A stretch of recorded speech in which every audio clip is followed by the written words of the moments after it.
It's 6 p.m. on a Monday here in Korea. Welcome to our newscast. I'm Daniel Che. Let us begin with the headlines. The main opposition party responds to President Park Geun-hye's criticism of its decision to send lawmakers to China, saying the top office shouldn't interfere with parliamentary affairs. Korea's credit rating is raised to AA, putting it on par with France and the UK. Standard & Poor's said the reason for the upgrade is that Seoul is fiscally sound and relatively stable in terms of growth momentum. South Korea's female archers win the team event, successfully defending the place atop the Olympic podium they've held since 1988.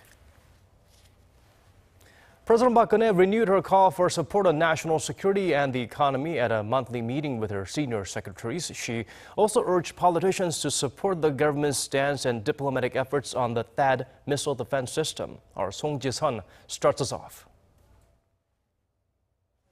President Park expressed concern about the visit to China by opposition party lawmakers, which she said could be used to strengthen Beijing's opposition against the deployment of the THAAD missile defense system, and asked the main opposition Minju Party to trust the government and unite for the national interest. She reiterated the need to deploy THAAD against North Korea's continual nuclear and missile threats, and sought cooperation from the political sphere in guarding the nation and the people's security. 국민의 생명을 지키기 위한 대비를 하는 것은 국가라면 당연히 해야 하고 하지 않을 수 없는 자위권적 조치인 것입니다. 이렇게 국민의 생명이 달려있는 안보 문제에 있어서는 여야가 따로 있을 수 없고 가치관과 정치적 견해에 따라 다를 수 없습니다. On the economic front, President Park stressed the need for long-term planning and improving competency to mitigate times of low growth and oversupply. 아울러 이미 부실화된 기업에 대한 구조조정도 단순한 부실을 정리하는 차원에 머물러서는 안 되고 산업 경쟁력 강화를 통한 미래 성장 동력 창출에 초점을 맞춰야 합니다. Saying that the fast advancing era requires continuous restructuring and innovation efforts, President Park asked businesses to not just focus on reforms, but to also find new growth engines for the future, for example, in sectors like telemedicine. Song Ji-sun, Arirang News. The ruling Saenuri Party's interim leader prepares to step down as the party gears up to elect new leadership on Tuesday. Meanwhile, the main opposition Minju Party of Korea urged the presidential office to stop meddling in parliamentary affairs. Kim Young-gil has the latest. Kim Il gave his final speech to the ruling Saenuri Party's interim leader at a meeting on Monday, ahead of a leadership election on Tuesday. I hope the Saenuri Party becomes the most disciplined with itself, but at the same time shows the utmost humility and is fully responsible for the people. Kim urged party members to take pride in the party and urged them to go back to the basics to win back the hearts of the people. Kim has served in his role as interim chief since June, when he vowed to restore the public's trust in the Saenuri Party after it lost its parliamentary majority in the April general election. On the other side of the aisle, the main opposition Minju Party of Korea urged the presidential office of Cheongwade to stop criticizing the party for its decision to send a group of 6 first-term lawmakers to China on Monday. The party says the purpose of the 3-day visit is to prevent Seoul-Beijing relations from deteriorating in the wake of Seoul's decision to deploy the THAAD missile defense system to South Korea. The president has characterized our efforts at diplomacy as unpatriotic and an act of sympathizing with China. Why does the president have to meddle with the diplomatic activities of opposition lawmakers? Both the Minju Party and the minor opposition People's Party urged the presidential office to use diplomacy to resolve the THAAD controversy with China. We warned the presidential office that diplomacy is the answer, not inciting confrontations. Park said he was in the city of Mokpo over the weekend and saw that the number of Chinese tourists had sharply decreased, which he said signaled the start of China's moves to retaliate for the THAAD decision. Kim Young-gil, Arirang News. Global ratings agency Standard & Poor's upgraded Korea's sovereign ratings one notch to a record high of AA. The credit appraiser says the adjustment comes on the back of the country's sound fiscal conditions and relatively stable growth momentum. Kim Min-ji looks beyond that label. Standard & Poor's has raised Korea's credit rating to a record high of AA. The upward adjustment for the country is the second in less than a year after it revised its rating to a AA- in September last year. It puts the country on the third highest rating and places it on the same footing as France and the UK. Korea's rating is also higher compared to those of China and Japan. Explaining the upgrade, the global ratings agency said Korea has exhibited stronger economic growth in recent years than that of most advanced economies. Korea's per capita GDP growth stood at 2.6% in 2015, higher than the 0.3 to 1.5% range seen in most high-income nations. This year, there are concerns the growth rate could slow due to the fallout from the government's ongoing corporate restructuring drive and faltering exports, which have fallen every month for over a year and a half now. But the agency brushed off such concerns, saying Korea's export performance has not been out of line with other nations and that a recovery in the U.S. should be able to help. On top of that, S&P said Korea's monetary policy has provided strong support for sustainable economic growth. The Bank of Korea slashed its key rate in June to a record low of 1.25% as part of efforts to prop up the economy. In addition, the agency cited Korea's healthy fiscal position, saying that the country's government debt level remains modest at around 20% of the GDP last year. While the credit appraiser expects Korea's new rating to remain unchanged over the next 2 years, it says geopolitical risk stemming from inter-Korean conflicts is one of the main factors that could hurt Korea's credit fundamentals down the line. Kim Min-ji, Arirang News. Japan's 125th Emperor Akihito has expressed concerns about his age and declining fitness level in remarks widely regarded as an indication he wants to retire. In a rare television address on Monday, the 82-year-old emperor said though he is in good health, he is worried it may become difficult to carry out his duties as he has done until now. The public seems to support his desire to step down, but abdication is complicated, as an emperor is required to serve until death by law. For Akihito to step down, the Japanese parliament would have to change the law. Prime Minister Shinzo Abe said the government would discuss the legal changes required for that to happen.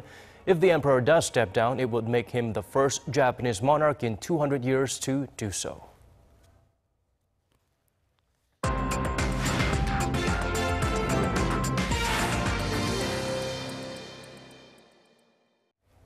Over in Rio de Janeiro, where the 2016 Olympics is well underway, South Korea got off to a promising start over the weekend, winning its second gold medal on Sunday in the women's team archery. That means for 8 straight Olympics since 1988, Korea has been untouchable in the event.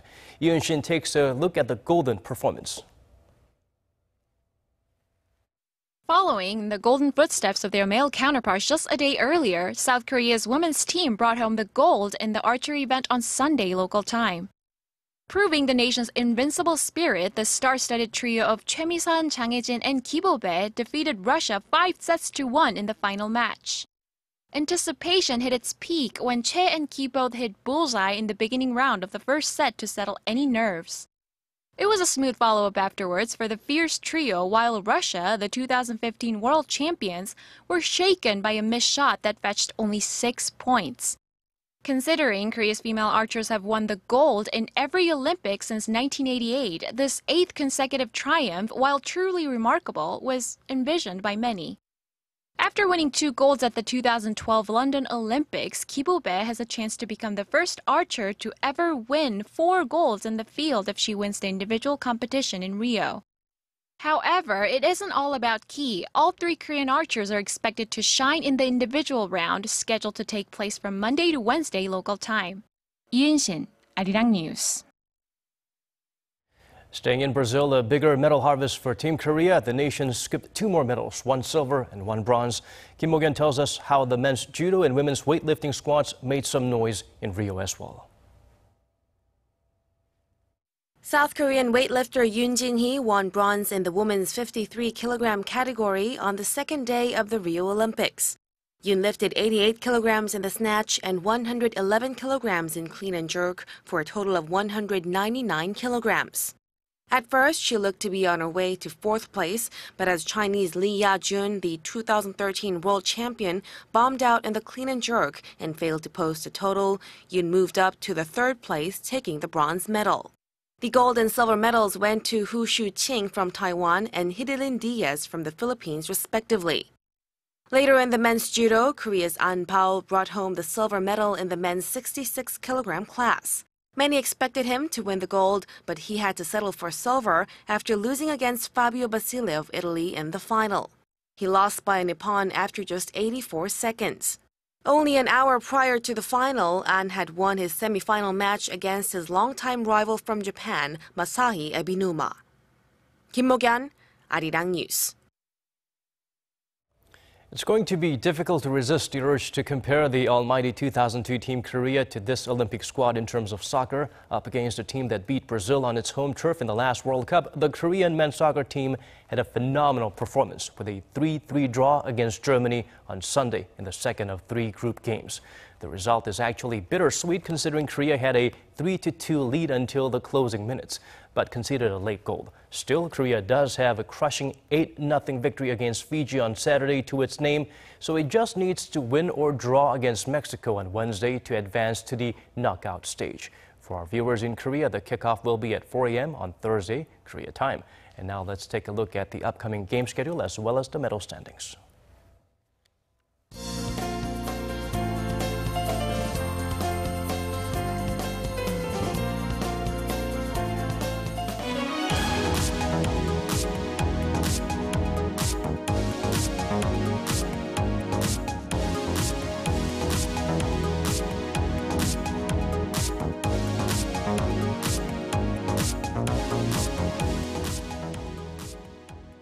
We've looked at the Olympic highs. Now for some lows. The entire Russian team has been banned from taking part in the upcoming Rio Paralympic Games following the country's doping scandal. The International Paralympic Committee's announcement is in sharp contrast to the IOC's earlier decision to allow the governing bodies of individual sports to decide whether Russia could compete in the global games.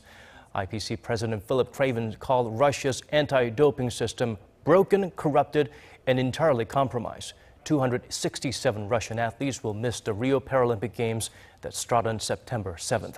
The Russian Paralympic Committee is set to appeal against the decision to the Court of Arbitration for Sport. With the 2016 Rio Summer Olympics providing a platform for North Korea to make an international appearance, Pyongyang appears to be utilizing the sports event to improve its image on the global scale.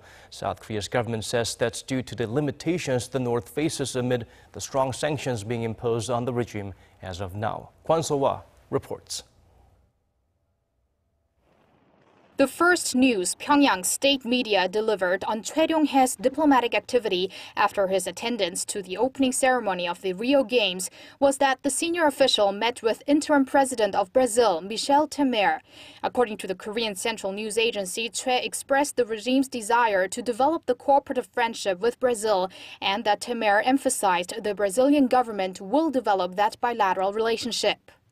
Thursday through Friday, Choi reportedly met with not only International Olympic Committee President Thomas Bach and other high Olympic officials, but also heads and officials from Switzerland, San Marino, Angola, Equatorial Guinea, and Zambia.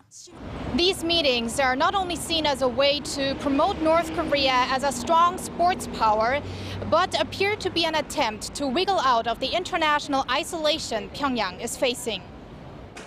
South Korea's government says the North's actions are seen as inevitable for the regime, as it's facing limitations due to the strong sanctions imposed over its nuclear and missile provocations. North Korea seems to be using the sporting event as a means to show that it's like any other country, doing what it can to try and improve its global image. However, experts say such diplomatic efforts could have some effects, but only for a short while. By enforcing diplomacy in a non-political, non-social field, calls for sanctions against North Korea could diminish for a while. But since the sporting event has a limited duration, calls for sanctions will only get louder when the event is over.